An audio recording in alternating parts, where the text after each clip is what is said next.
Panthers, they play Washington, and New England takes on Buffalo.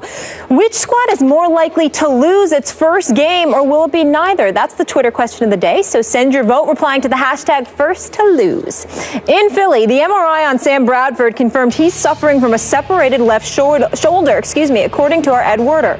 Bradford also is in the NFL concussion protocol. He could miss this week's game, so there's a very good chance Mark Sanchez could be under center for the Eagles against the Bucs. Here's his teammate Lane Johnson on Sanchez. Sanchez is more up-tempo than Bradford. Mark's probably a little bit more conscious of the tempo. He may go a little bit faster pace than what Sam is. So other than that, probably just the tempo, maybe a little bit faster. Stephen A., should they make Sanchez the quarterback for the remainder of the year? I believe so. I believe the time has arrived for the Philadelphia Eagles to go in a different direction. They just lost to the Miami Dolphins after being up 16-0. They ended up losing 20-19. Sam Bradford may have gotten hurt in that game. The reality is that he's not the answer. Chip Kelly has to fess up and acknowledge that he made a mistake by selecting this man to be his quarterback. Too fragile, can't run with the football. He can pass the ball, but he isn't elite by any stretch of the imagination, although there have been a slew of individuals on the Philadelphia Eagles who have been dropping passes. It doesn't negate the fact that at the end of the day, Sam Bradford, who's thrown 10 interceptions this year, who's got a QBR of 37, who's got one of the 3 worst QBRs in all of football, doesn't appear to be the answer. Now, I will agree with Skip when you say that Mark Sanchez is the ultimate accident waiting to happen, as he proved with his end zone interception, even though I think it was Matthews. I don't remember specifically, but I think it was Matthews he was throwing the ball to. You just got to go for the ball harder than that.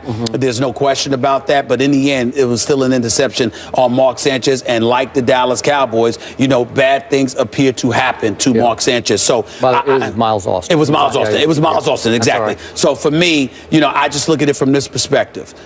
Mark Sanchez is going to make a mistake that could potentially kill you, but he's good enough to make enough good things happen to offset that on most afternoons with the right talent around him. I think when you see what the Eagles are capable of doing defensively, combined with some of the requisite weapons they have on the offensive side of the ball, whether it's with Ertz or Zellick or Jordan Matthews or Aguilar or even Riley Cooper to a lesser degree, Josh Huff, I just think that when you look at the Philadelphia Eagles right now, Mark Sanchez could do some things for this team. He's completing 60% of his passes, 14-23 in the one game he played this year, which was last week. I get all of that, but I'm looking at this schedule. Tampa, Detroit, obviously they'll lose to New England. Buffalo, Arizona's going to be tough. Washington and the Giants.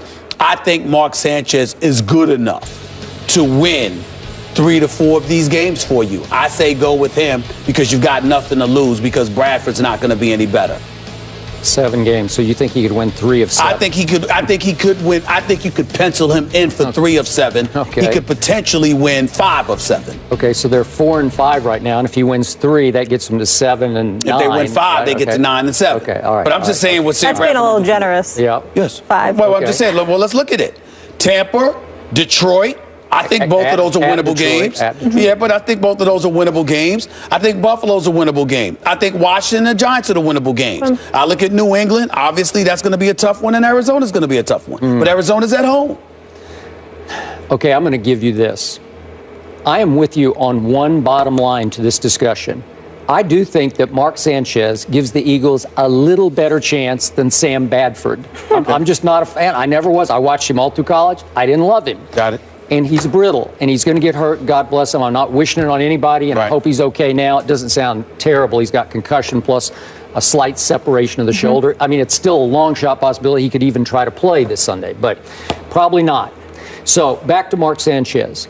No quarterback I've ever watched in pro football can look better and worse than Mark Sanchez. And you don't know when it's coming because, listen, on Thanksgiving, as I remind you, last year, and we're almost up to Thanksgiving this time, Mark Sanchez blew my Cowboys off their home field on national TV. One of the great humiliations for me in Cowboy history because it was a wipeout. And do you remember our Friday show? You were all over me because my Cowboys, right on schedule, had stunk it up on the biggest, one of the biggest stages in the sport. That late game on Thanksgiving after everybody's eaten their Thanksgiving and they sit back and watched the Eagles carved the turkeys that were the Dallas Cowboys. And it was, listen, it tore me apart. It was hard to go in there and do that show with you on Friday.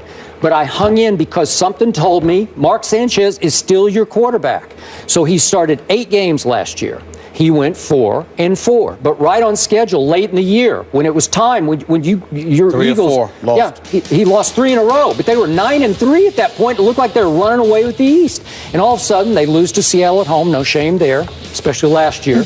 Then my Cowboys went there and took it back out on them, and then they went to Washington, and remember that Saturday night game, and they stunk that up and blew it thanks to Mark Sanchez, and all of a sudden they fall to 9-6. They did win their last game, but they missed the playoffs. Mark Sanchez, ultimate accident waiting to happen. And I thought it was classic the other day. Remember, it's 2nd and goal from the Miami 9. They're down 1 point, 20-19, and 4 minutes left, 4.5 minutes left in the game. You're thinking the momentum is on Sanchez's side. He's going to take him in. You know what happens. He threw it a little high, little behind, whatever it was. I don't know. He overthrew Miles Austin, and Rashad Jones picks it off and goes the other way with it. And it ended the game effectively for Philly, and it cost them a game that I just gave them. I conceded they were going to beat Miami at home, and I would think they would beat Jameis and company at home. But I'm not sure about that because all of a sudden Tampa's starting to get it going here, starting to feel pretty good about themselves. At Detroit, we saw what Detroit just did at Green Bay. I'm just saying, in this league, weird stuff happens. The roller coaster Any given rolls. Sunday, anything can all of a happen. sudden somebody figures it out, gets hot. And are you sure Mark Sanchez, he's not going to win at the Patriots, I don't think. I don't think he can beat the Bills or Arizona. Maybe Washington. Can he win the last game at your Giants? I don't think so. So I don't know. I'll give you that he gives them a little better chance, but he's still Mark Sanchez in the end. He'll make great throws, and he'll make head scratchers. That's what he is. Well, I think you're looking at the fact that you're looking at Mark Sanchez as a starting quarterback. To me, the question evolved around, should he be the guy because Sam Bradford is your option? See, that's two different scenarios. Now, if you're telling me you're starting a season, you're a coach, you got your pick of the litter, could you pick Mark Sanchez? Nobody's saying that. My proclamation is that Mark Sanchez at this juncture is a better option than Sam Bradford. And that's what this comes down to. Sam Bradford, based on what you've seen, as things intensify, he seems to whittle. That's what I look at with Sam Bradford.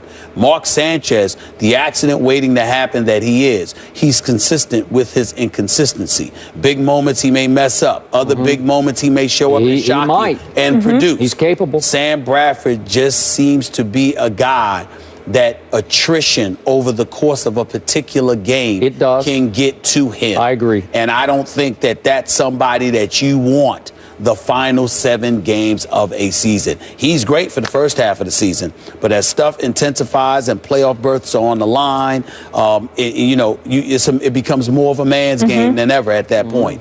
And that's not the guy I want in there. This week will certainly be an interesting test and very telling. We move on to the association. On the same day the Rockets fire Kevin McHale, Houston comes away with a big overtime win over Portland. So will Harden and the crew be just fine without McHale? Find out next.